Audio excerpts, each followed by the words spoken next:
બે માસૂમ બાળકો રોજે સ્કૂલેથી છૂટી સાંજે 5:30 એમના ઘરની બહાર ઓટલે બેસી રહે છે, ને એ પણ ભૂખ્યા ને તરસ્યા. ઘરે જોઈએ છે તો તાળું હોય છે. આવું શા માટે બને તમને ખબર છે? કારણ એવું છે કે એમના મમ્મીએ કંઈક નવો ધર્મ અપનાવ્યો છે, નવા ગુરુ બનાવ્યા છે, અને ત્યાં એમનો જવાનો કે આવવાનો સમય નક્કી જ નથી. ગમે ત્યારે જાય અને ગમે ત્યારે આવે, એનું ટાઈમ ટેબલ વગરનું છે.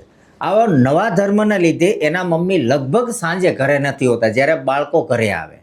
બાળકો ઘરે આવે છે, ઓટલે બેસી રહે છે, આજુબાજુ એમના પરિચિત સગા સંબંધી રહે, એ બાળકોને પાણી નાસ્તો આપે તો બાળકો એ પણ ના પાડે. કારણ તો કે એમના મમ્મીએ ચોખ્ખી ના પાડી કે બહારનું કાંઈ પણ ખાવું પીવું નહીં.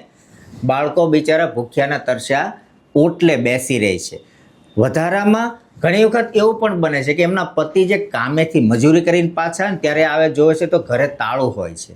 એટલે કે આ બંને બાળકો અને એમના પપ્પા ત્રણ ભૂખ્યાને તરસ્યા બહાર બેસે ને પેલા મેડમ જે ધર્મ અપનાવ્યો છે નવો ઘરે આવે ત્યારે પછી રસોઈ બનાવે ને આ બધા ખાય છે. તો આવો ધર્મ જે આ બેને આજે અપનાવ્યો છે ને આવું આપણે જોઈએ જ છે કે નવા ધર્મો અત્યારે આવતા જાય છે.